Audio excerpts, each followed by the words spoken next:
Hi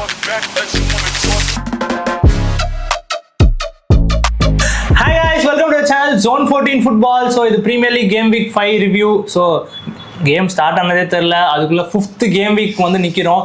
Starting with the first game, Merseyside Derby, Liverpool 2, Everton 1.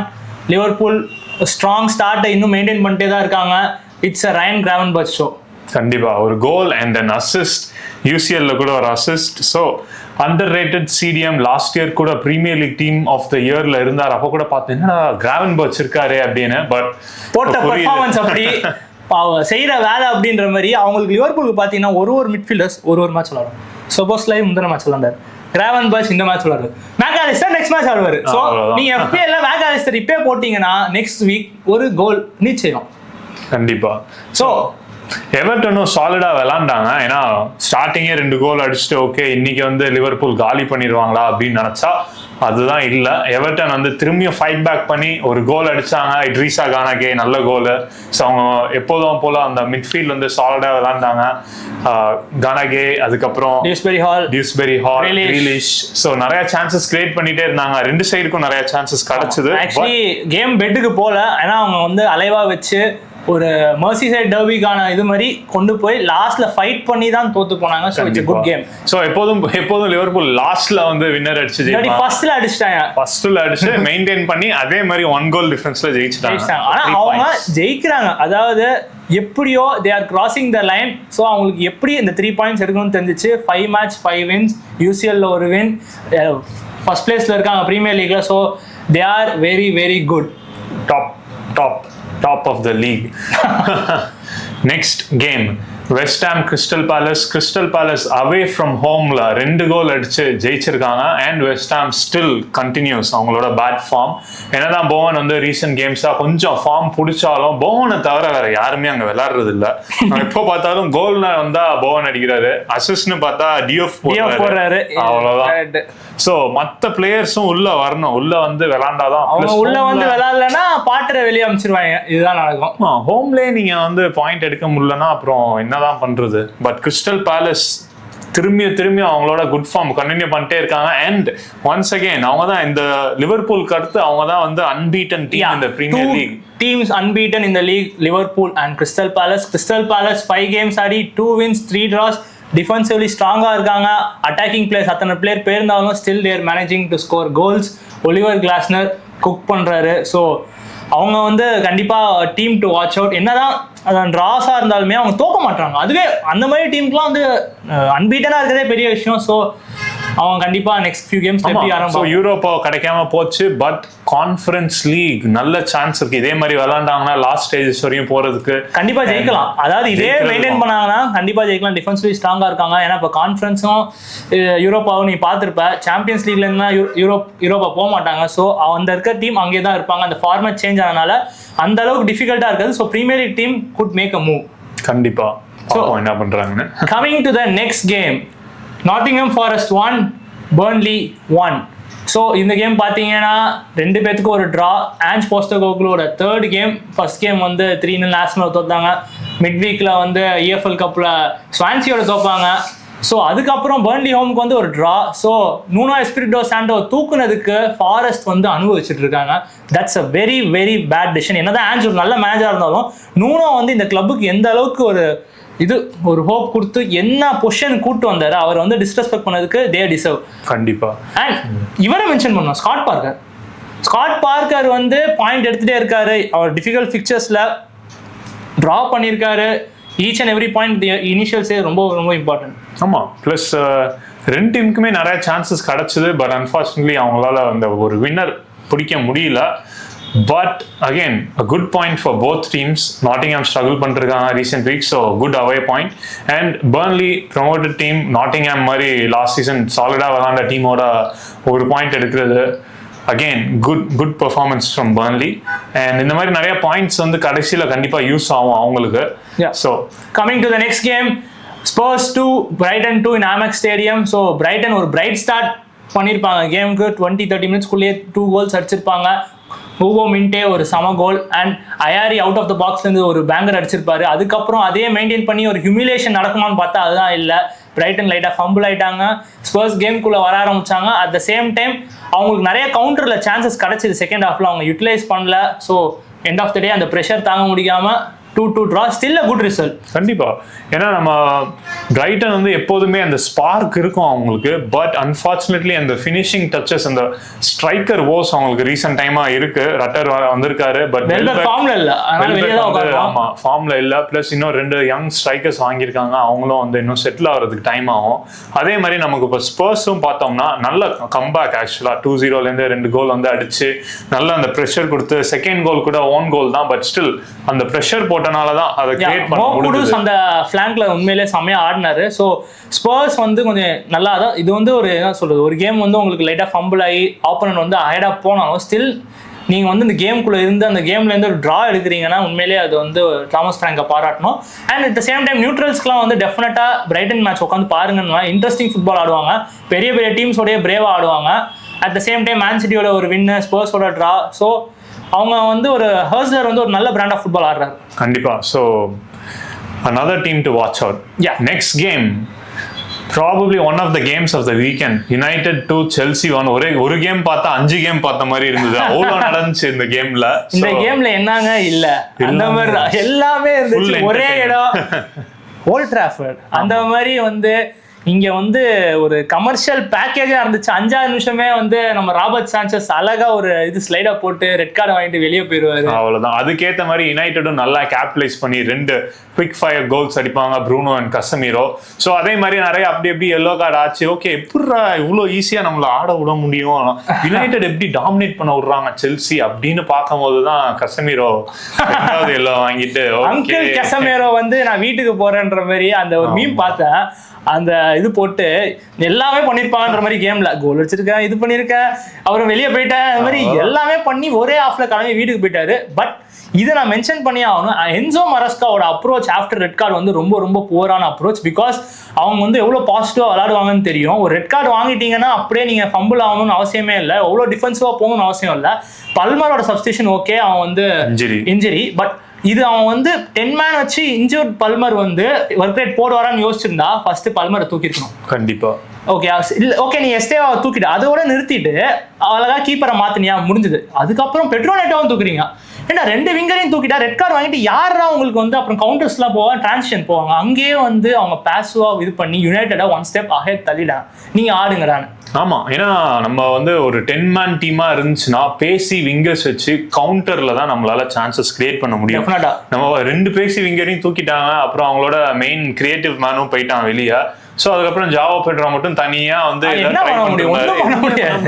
Okay second ஹாஃப்ல பெஞ்ச்ல கார்னாச்சா இருக்கும், other பேசி winger இறக்குவாங்கன்னு பார்த்தா அப்போ டைரிக் ஜார்ஜ் ஒரு ஸ்ட்ரைக்கர் இறக்குறாங்க, அப்புறம் ஃபுல் பேக் இறக்குறாங்க, மிட்ஃபீல்டர் இருக்க எல்லாரையும் இறக்குறாங்க. ஆனா அந்த விங்கரை மட்டும் இறக்கவே இல்லை கடைசி. அதாவது அவங்க ஒரு சான்ஸ் கிடைச்சதுக்கே அவங்க ஒரு கோல் அடிச்சாங்க. ஸோ யுனைடெட டெஸ்ட் பண்ணியிருந்தா யுனைடெட் ஃபம்பிள் இருப்பாங்க. ஏன்னா யோசிப்பாரு, ஒரு கையில கொடுத்த கேம் செல்சியை பார்சல் பண்ணி வீட்டுக்கு அமைச்சிருக்கலாம். ஆனா அந்த கேமே நீங்க சொதப்பி கடைசி நிமிஷத்துல கஷ்டப்பட்டு வின் பண்றீங்க.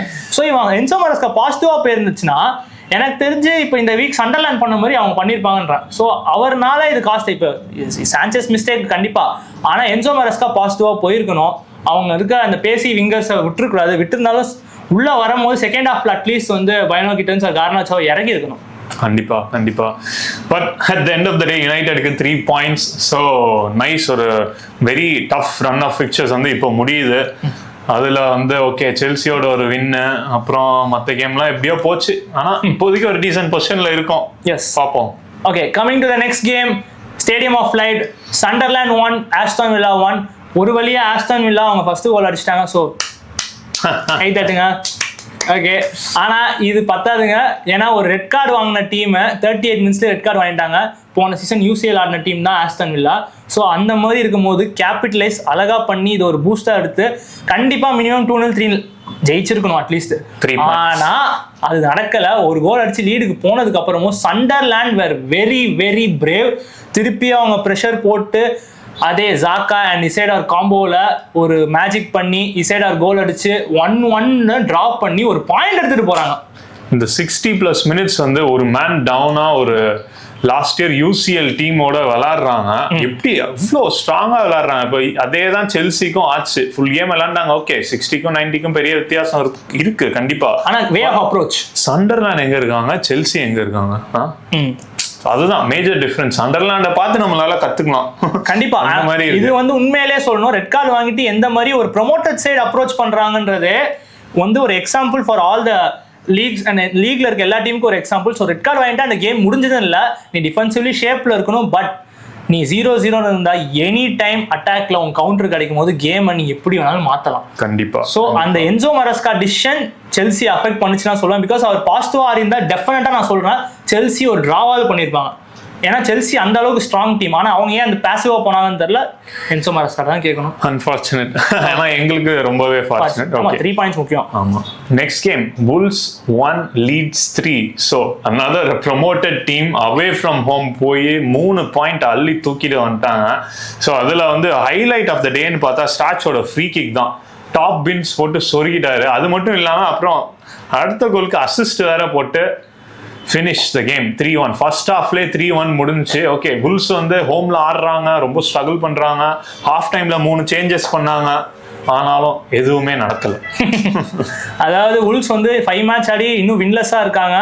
அதுவும் ஒரு ரெலிகேட்டட், அதாவது ப்ரொமோட்டட் சைடு மாதிரி லீட்ஸ் மாதிரி சைடு கிடைக்கும் போது இதுதான் ஒரு ஸ்டெப்பிங் ஸ்டோனா இருந்து ஜெயிச்சு அவங்க அடுத்த மேட்ச் போகணும். பட் இந்த மேட்ச்ல ஃபர்ஸ்ட் ஹாஃப்ல 3-1 இருந்து அதே மேட்சே முடிஞ்சிச்சுன்னா டெஃபினெட்லி வரிங் சைன்ஸ் Wolvesக்கு கண்டிப்பா ரெலிகேஷன் பேட்டில்.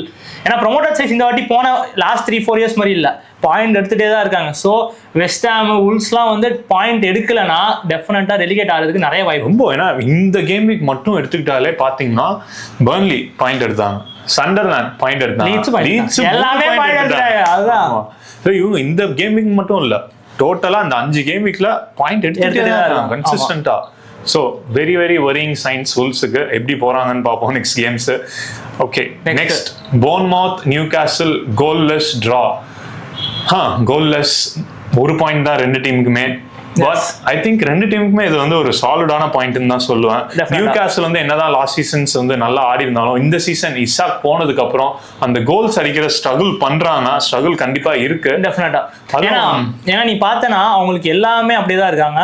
அவங்களுக்கு அந்த மிட்ஃபீல்ட் இருக்கு, டிஃபென்ஸ் இருக்கு, பேசி விங்கர்ஸ் இருக்காங்க, எல்லாமே இருக்காங்க.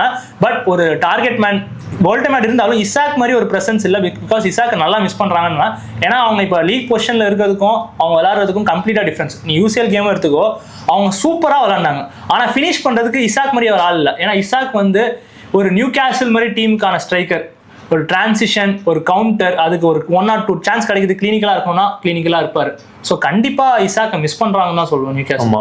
ஸோ அது நம்ம பார்க்கும் போது சரி வோல்டமேட் சைன் பண்ணாங்க, விசாவும் சைன் பண்ணாங்க. ஸோ அது வந்து வெரி க்ரூஷியல்னு சொல்லுவாங்க. Visa signing very crucial. ஏன்னா ஒரே ஒரு ஸ்ட்ரைக்கர் மட்டும் போய் அவன் எப்படி பண்ணுவான், வெளி லீக்ல இருந்து வந்திருக்கான். ஸோ அது ரிஸ்க் தான். ஸோ விசா வாங்கினதும் வந்து ஒரு விசா என்ட்ரி கொடுக்கணும் இன்ஜுரியில இருந்து. இன்ஜுரியில இருந்து வந்ததுக்கு அப்புறம் தெரியும் எப்படி விளையாடுறாங்கன்னு. ஸோ போர்ன்மவுத் வந்து நல்ல ஃபார்ம்ல இருக்காங்க. பட் நிறைய பிளேயர் போனதுக்கு அப்புறமும் வந்து இவ்வளவு பாயிண்ட்ஸ் எடுத்துட்டு இருக்காங்க. ஸோ அவங்களுக்கும் இது வந்து ஒரு சாலிடான பாயிண்ட். நியூகாசல் மாதிரி ஒரு யூசிஎல் டீமோட 1 பாயிண்ட் எடுக்கிறாங்க. ஸோ 2 பேருமே ஒரு குட் ரிசல்ட் தான் இதுன்னு நான் சொல்லுவேன். இதுல இருந்து பில்ட் பண்ணி போய்க்கலாம் அவங்க next game weeks. Okay, coming to the last and final game, stay humble derby. Manchester city 1 Arsenal 1 in Emirates stadium. அதுக்கு முன்னாடி இதை காட்டுறேன். இதான் நடந்துச்சு. அதாவது யூஸ்வலா லோ பிளாக் ஆடக்கூடியவர் இன்னைக்கு அட்டாக் பண்றாரு. யூஸ்வலா பொசிஷன் பேஸ் ஃபுட்பால் ஆடி அட்டாக் பண்றவர் இன்னைக்கு லோ பிளாக் ஆடுறாரு. So tides are turn. அது வந்து எப்படியே தெரியல, டிஃப்ரெண்டான ஒரு ஆஸ்பெக்ட் தான். ஆனால் 2 பேரும் ஒரு பாயிண்ட் எடுத்துட்டாங்க. ஏன்னா அன்லைக் பெப்புன்ற மாதிரி தான் நான் சொல்லுவேன். பிகாஸ் பெப் கார்டியோலாவோட டீம் வந்து லெஸ் பொசிஷன் வச்சு ஆடி நம்ம ரொம்ப ஃபியூ மேட்சஸ் தான் பார்த்துருக்கோம். லெஸ் பொசிஷன் வச்சிருந்தாலும் அட்டாக்கிங் வைஸ் ஏதாவது பண்ணுவாங்க, அதுவும் பண்ணலை. அந்த ஒரு சான்ஸ் கிடைச்சிது, அடிச்சாங்க. அதுக்கப்புறம் நான் இன்னைக்கு படுத்து பாய் போட்டு தூங்க போறேன்ற மாதிரி முடிவு பண்ணிட்டாங்க. At the same time Arsenal Arteta டிசிஷன்ஸும் சில டிசிஷன்ஸ் வந்து ரொம்ப கொஞ்சம் பஸ்டான டிசிஷன் சொல்லுவேன். பிகாஸ் அவர் பிளே பண்ண மெரினோ, அதாவது இதே தான் ஆன்ஃபீல்டில் பண்ணார். மெரினோவை போட்டார். 3 மிட்ஃபீல்டுமே பார்த்தோன்னா 3 பேருமே டிஎம்ஸ். ஸோ ஒரு கிரியேட்டிவிட்டி இல்லை. எசேவை அந்த பொசிஷனில் ஆட வைக்கணும்னு எத்தனையோ வாட்டி சொல்லி பார்த்துட்டாங்க. அவர் விங்கில் போட்டு சப்பர் ஆக்கி அப்புறம் கடைசியில் அந்த பொசிஷனில் இருந்தனால தான் மார்டினெல்லிக்கு அந்த அசிஸ்ட் போட முடிஞ்சது. அண்ட் அகைன் மார்டினெல்லியும் கண்டிப்பாக சொல்லியே ஆகணும். ஏன்னா இந்த வீக் வந்து ஒரு அற்புதமான வீக் மார்டினல் ஒரு சூப்பர் சப். ஆமா, யூசிஎல்ல கோல் அண்ட் அசிஸ்ட், அப்புறம் இங்க வந்து ஒரு முக்கியமான லாஸ்ட் மினிட்ஸ்ல வந்து ஒரு கோல், ஒரு பாயிண்ட். சிட்டி மாதிரி அவங்களும் வந்து கண்டிப்பா அந்த டைட்டில் சேலஞ்சர்ஸ் சொல்லலாம். அவங்களோட ஹோம்ல அவங்களுக்கு நீங்க 3 பாயிண்ட் கொடுக்காம உங்களுக்கும் ஒரு பாயிண்ட் எடுத்துக்கிட்டு, அது வெரி குரூஷியல். ஸோ மார்டினெல்லி, இந்த எஸ்ஏ, மடுவேகே, சாக்கா எல்லாரும் இருக்கும் அந்த காம்படிஷன்னால. ஸோ இந்த நம்ம ட்ரொசார்டும் பார்த்தோம் யூசிஎல்ல, மார்டினெல்லியும் பார்க்குறோம் கண்டினியூஸா. ஸோ இந்த காம்படிஷன் வந்து அவங்களோட கேமையும் இம்ப்ரூவ் ஆகுது. டெஃபினட்டா very good signings and very good for the existing பிளேயர்ஸுக்கும். டெஃபினட்டா இப்போ இதை நான் கண்டிப்பாக நான் மென்ஷன் பண்ணி ஆகணும். பிகாஸ் நான் வந்து அவங்க பிராண்ட் ஆஃப் ஃபுட்பால் எதுவுமே நான் குறை சொல்ல மாட்டேன். ஏன்னா பிகாஸ் ஒரு ஃபுட்பாலில் எல்லா டாக்டிக்ஸுமே ரெஸ்பெக்ட் பண்ணணும். பிகாஸ் அதுதான் it's a part of a game. But இதை ஏன் நான் சொல்ல போகிறேன்னா, பிகாஸ் சிட்டி பிளேயர்ஸ்க்கு வந்து ஒரு ஆட்டிடியூட் இருக்குது. அதாவது நாங்கள் தான் எல்லாமே. ஏன்னா அவங்க அச்சீவ் பண்ணியிருக்காங்க அதுக்கேற்ற மாதிரி, ஓகே ஒத்துக்கிறேன். பட் ஆனால் அவங்க பேசின வார்த்தைகள், அவங்க பண்ண இதெல்லாம் வந்து நமக்கு ப்ரீவியஸ் டைமில் ஞாபகம் இருக்குது. ராட்ரி என்ன சொல்லியிருப்பார், ஒரு 0-0 ட்ரா அப்போ என்ன சொல்லியிருப்பாரு, இந்த மாதிரி ஒரு டீம் தான் இங்கே ஜெயிக்க ஆடினாங்க, அது நாங்கள் மட்டும்தான், இன்னொரு டீம்ல எதுக்கு வந்தாங்க அப்படின்னு எங்களை சொல்லியிருப்பாரு. அப்போ அவங்க தான் டாப் சைடு. ஸோ நாங்கள் அவங்க அவே போகும்போது 0-0 வந்து நாங்கள் அதுவே ஒரு நல்ல ரிசல்ட்னு சொல்லிட்டு நாங்கள் லோ பிளாக் போட்டு வந்துட்டோம். ஆனால் லோ பிளாக் போட்டாலும் நாங்கள் அட்டாக் வைஸ் கவுண்டர் பண்ணோம், ஷாட்ஸ் அடிச்சிருப்போம், எல்லாமே பண்ணியிருப்போம். At the same time Bernardo Silva சொல்லியிருப்பாரு, லிவர்பூல் கூட நான் கன்சிடர் பண்ணுவேன் 2 வருஷம் 1 வருஷம் முன்னாடி. நான் ஆனால் ஆர்சனல்லாம் ஒரு இதுவாக பார்க்க மாட்டேன், அவங்கலாம் வந்து இதுவாக பிரேவாக இருக்க மாட்டாங்க அப்படி ஒரு வார்த்தை விட்டுருக்காரு. அப்புறம் ஜான் ஸ்டோன்ஸ் என்ன பண்ணுவார், லாஸ்ட் சீசனு அந்த 90+8 ஈக்குவலைசர் அடிப்பார்ல, அடிச்சுட்டு ஆர்சனல்லாம் ஒரு லோ பிளாக் டீம் அப்படி இப்படி, அதாவது அந்த லோ பிளாக் டீம் ஆடுறவங்களை வந்து ஒரு மட்டம் தட்டுற மாதிரி பேசுவாங்கல்ல, அந்த மாதிரி பேசினாங்க. அன்னைக்கு நாங்கள் லோ பிளாக் ஆடினதுக்கு ரீசனு 40 மினிட்ஸில் ட்ரொசார்ட் ரெட் கார்டு வாங்கிடுவோம். அதுக்கப்புறம் எத்தியாட்ல போய் என்ன பண்ண சொல்கிறோம், லோ பிளாக் தான் போட்டோம். அதை போட்டு 90+7 வரைக்கும் 1-0 இருந்தோம். நினைச்சிருந்தா ஜெயிச்சிருப்போம். ஆனால் லாஸ்ட்ல இது வரைக்கும் 1-1. அதுக்கே வந்து ஹாலாண்ட் வந்து மண்டையில போடுவான், கேப்ரியல் மண்டையில என்னென்னமோ பண்ணுவாங்க. ஆனால் இதை பற்றி ஒருத்தரும் எதுவும் பேச மாட்டாங்க.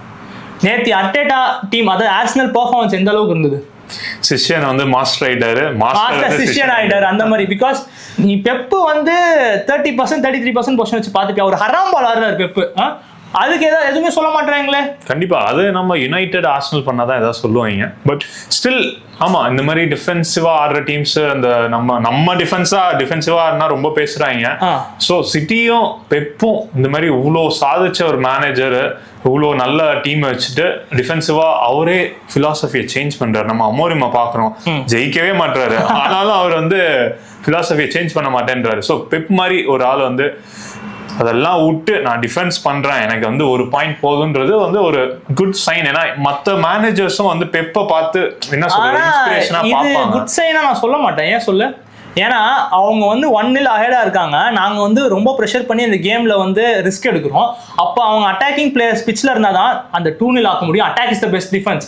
அவர் ஹாலாண்டு, டோக்கு, ஃபோர்டன் எல்லாரையும் தூக்கிட்டு டிஃபெண்டர்ஸா இறக்கி கடைசியில பாத்தீங்கன்னா தெரியும், ஃபுல்லா பின்னாடி ஒரு கேட்டே போட்டாரு. 10 பேரை இறக்கி விட்டு டோனர்மா, ஏன்னா டோனர்மா ஒரு ஸ்ட்ராங் கீப்பர். ஸோ 10 பேரை இறக்கி விட்டா நாங்க பாயிண்ட் எடுத்துடலான்னு.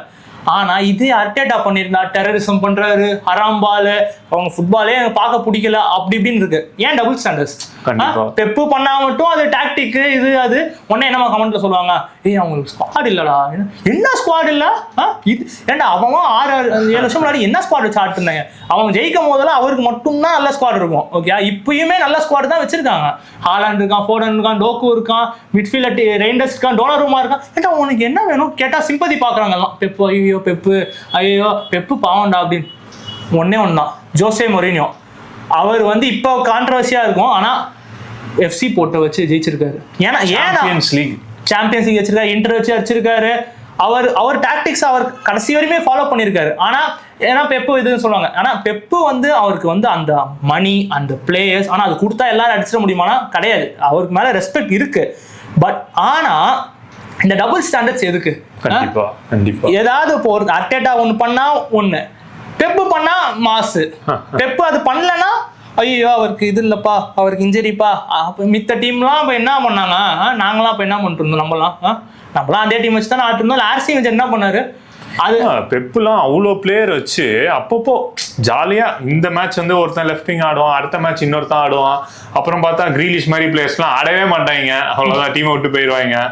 சானே, எத்தனையோ பேர், கன்சேலோ, அவங்க நிறைய பண்ணிட்டாங்க. அதாவது இப்பதான் மார்க்கெட் மாறி எல்லா டீமும் பெரிய பெரிய பிளேயர்ஸ் வாங்குற காலம்லாம் வந்திருக்கு. ஆனா அவங்க அப்பவே பண்ண ஆரம்பிச்சிட்டாங்க. ஓகே, பெஞ்சிலே அவங்க ஸ்டார்டிங் பிளேயர் தான் வச்சிருக்காங்க. ஆமா, நான் இப்போ ஒண்ணு என்ன சொல்லுவாங்க, சிட்டி ஃபேன்ஸ் நாங்க அதை வச்சு கப் அடிச்சோம், நீங்களும் வாங்குறீங்க நீங்களும் அடிங்க அந்த மாதிரி சொல்லுவாங்க. எல்லாம் ஓகேங்க, அதான் சொல்றேன், சிம்பத்தி மட்டும் பார்க்காதீங்க. சிட்டிக்கு நல்ல ஸ்குவாடே இருக்கு, அவங்க இதை வச்சு கம்பீட் பண்ணலாம். ஸ்குவாட் இல்ல, பிளேயர் இல்லைன்னா இதெல்லாம் கதையே கிடையாது. அப்படி பார்த்தீங்கன்னா இப்போ இந்த ஓல்டு எராலெல்லாம் வந்து கப் அடிச்சிருக்கவே மாட்டாங்க. அதான் example, prime example José Mourinho சொன்னோம். பிகாஸ் அவர் சின்ன சின்ன டீமை வச்சு ஒரு ஸ்குவாட், ஒரு பெரிய இது இல்லாமல் அதை வச்சு அவர் கப் அடிப்பார். ஸோ நீங்கள் ரீசன்ஸ்க்கே இடம் இல்லை. இதை நான் முக்கியமாக மென்ஷன் பண்ணி ஆகணும். நான் ஆர்சனல் ஃபேன்னால ஆர்சனி வெஞ்சரை பாராட்டி ஆகணும். அவர் என்னடா பண்ணியிருக்காரு, பெப்பு மாதிரி இது பண்ணியிருக்காரா, அவர் மாதிரி அது அவர் வந்து 3 பிரீமியர்ஷிப்பு, FA கப்ஸ் கொஞ்சம் அடிச்சிருக்காரு, கம்யூனிட்டி ஷீல்டு அடிச்சிருக்காரு, ஒரு கோல்டன் ட்ராஃபி அடிச்சிருக்காரு. ஆனால் நான் அதை பற்றி நான் பேச போகிறது இல்லை. அவர் அந்த 2004 அந்த கோல்டன் ட்ராஃபிக்கு அப்புறம் நாங்கள் ஒரு கப் அடிக்கல, அது ஏன்னு ஆர்சனல் ஃபேன்ஸ்க்கு தெரியும். ஓகே, ஏன்னா நாங்கள் வந்து ஹைபரியிலேருந்து எமிரேட்ஸ்க்கு மாறணும். அந்த டைமில் வந்து இவ்வளோ பெரிய டிசிஷன்றது அவங்களுக்கு மணி வைஸ் ரொம்பவே அஃபெக்ட் ஆகும். அது அஃபெக்ட் ஆகும்போது அவங்க பிளேயர்ஸ் எல்லாம் விற்கிற நிலமை வரும். அந்த மாதிரி தான் வந்து ஹென்ரி, வியரா எல்லாரையும் வரிசையாக விற்று அதுக்கப்புறம் நீங்கள் இது வரைக்கும் பார்த்துருக்கவே மாட்டீங்க. எல்லாம் இத்தனை நெட் ஸ்பெண்ட் டீம் போடுவாங்க. Arsenal Wenger Arsenal plus 20 million profit. அந்த மீம் கண்டிப்பாக பார்த்துருப்பீங்க. ஒருத்தர் ஒரு ஸ்குவாட் வேல்யூமே இல்லாமல் ஒரு டிரான்ஸ்ஃபர் மார்க்கெட்டில் அமௌண்ட்டே கிடைக்காம பிளேயரே வாங்க முடியும் அந்த அளவுக்கு இருக்கு பாரு. அட் த சேம் டைம் இருக்கிற நல்ல பிளேயர்ஸும் போயிடுவாங்க. ஸோ அந்த வச்சு அப்போ தான் ஹேலண்டுன்ற ஒரு இது வந்து ஃபேமஸ் ஆரம்பிச்சு, அங்கேருந்து அகாடமி ப்ராஸ்பெக்ட் வந்து அதை வச்சு ஆட ஆரம்பிச்சு அவர் கன்சிக்யூட்டிவாக எல்லா சீசனும் லாஸ்ட் சீசன் தவிர்த்து டாப் 4 முடிச்சாரு. இதுதாங்க அச்சீவ்மெண்ட். ஆனால் எல்லாம் என்ன பண்ணுவாங்க, எவன் கப்பு தூக்குறான் அவனை பார்ப்பாங்க, இவன் இது பண்ணுறான் அதை பார்ப்பாங்க. ஆனால் இந்த மாதிரி ஒரு இது ஏன் வந்து ஆர்சனல் ஃபேன்ஸ் தீவிரமாக இருப்பாங்க, ஏன் ஆர்சனல் ஃபேன்ஸ் ப்ரீவியஸ்லேருந்து ஆர்சனல் சப்போர்ட் பண்ணுறாங்க கப் அடிக்க, இந்த ஒரு ஹிஸ்ட்ரி, இந்த ஒரு எமோஷனல் கனெக்ட், இதெல்லாம் கண்டிப்பாக மென்ஷன் பண்ணி ஆகணும். இப்போ இருக்க இந்த ஜென்சி பாய்ஸுக்கெல்லாம் ஒன்றும் தெரியாது. யார் ஜெயிக்கிறாங்களோ நாங்கள் அவங்க ஃபேன்ஸ், நான் இது அது இதுன்னு போயிடுவாங்க. போன வருஷம் வரையும் சிட்டிக்கு அவ்வளோ ஃபேன்ஸ் இருந்தாங்க. எங்க இந்த வருஷம் ஃபேன்ஸ் இப்போ எங்க இருக்கீங்க புரியல. அப்போ ஜெயிக்கும் போதெல்லாம் வந்து சண்டைக்கு வருவாங்க, இப்பெல்லாம் ஆளே காணோம். எங்க போனீங்க? அதான் சொல்றேனே, நீ டஃப் டைம்ஸ் சப்போர்ட் பண்ற போது தான் நீ ஒரு ட்ரூ ஃபேன். ஆமா, நாங்களாம் தோத்துட்டு இருக்கோம், நீங்க ஒரு காலத்துல தோத்துட்டு ஜாலியா உட்காந்து பேசிட்டு இருக்கோம், அவ்வளவுதான். உடனே கப் அடிச்சா பேசணும், நீங்க யூசிஎல் இருக்க, எவன் வேணாலும் பேசலாம் ப்ரோ, யார் வேணாலும் பேசலாம். இது ஜெயிச்சாதான் நாங்க வந்து பேசணும், இல்ல இந்த ஃபேன்ஸ்லாம் இவ்வளவுதான் பேசணும், நாங்க இந்த இவ்வளவு ஜெயிச்சிருக்கோம் நாங்க நிறைய பேசலாம், அப்படிலாம் கிடையாது. நீ லீட்ஸ் யுனைடெட் ஃபேனா இருக்கியா பேசலாம், ஜிரோனா ஃபேனா இருக்கியா நீ பேசலாம், கிரெமோனஸ் ஃபேனா இருக்கியா நீ பேசலாம். அரவிந்த் தெசே இருக்கான்ல இங்க தமிழ் காமெடியன், அவன்லாம் லீட்ஸ் யுனைடெட் தீவிரமான ஃபேன். என்னதான் அவங்க ரெலிகேட் ஆனாலும் சாம்பியன்ஷிப்ல இருந்தாலும் எல்லா மேட்சும் பார்ப்பான் உட்காந்து. அதுதான் ட்ரூ ஃபேன். இங்க வந்து அதான் சொல்றேனே, யார் வேணாலும் என்ன வேணாலும் பேசலாம், அந்த கிளப்பு கப் அடிச்சிருந்தா தான் பேசணும். அப்படிலாம் பார்த்தா ரியல் மேட்ரிட் தவிர யாரும் பேசக்கூடாது, ஏன்னா அவங்க தான் அதிக யூஸ் வச்சிருக்காங்க. அவங்க ஜெயிச்சிருவாங்க அப்படின்னு பார்த்தா ஒரு ஆஸ்பெக்ட்ல ஒருத்தன் கம்மியா இருக்க தான் செய்வான். ஸோ இங்க வந்து நான் எப்போதுமே ஒரு ட்ரூ ஃபேனுக்கு ரெஸ்பெக்ட் பண்ணுவேன். அந்த கிளப்புக்கு அவன் உண்மையா இருக்கானா, ஒரு ஹெல்த்தியான ரைவல்ரி பேண்டர் இருக்கலாம், அதை தாண்டி வந்து பேசுறதெல்லாம் வேலைக்கு ஆகுது. ஸோ இதை நான் முக்கியமா மென்ஷன் பண்ணுவேன். ஓகே, நீங்க கமெண்ட்ஸ்ல போடுங்க என்ன நினைக்கிறீங்க இந்த ஹராம் பால், இந்த டபுள் ஸ்டாண்டர்ட்ஸ் பத்தி என்ன நினைக்கிறீங்கன்னு சொல்லுங்க. லைக் பண்ணுங்க, கமெண்ட் பண்ணுங்க, மறக்காம சப்ஸ்கிரைப் பண்ணுங்க, பெல் ஐக்கானை தட்டிடுங்க. நெக்ஸ்ட் வீடியோல உங்களை பார்ப்போம். பாய்.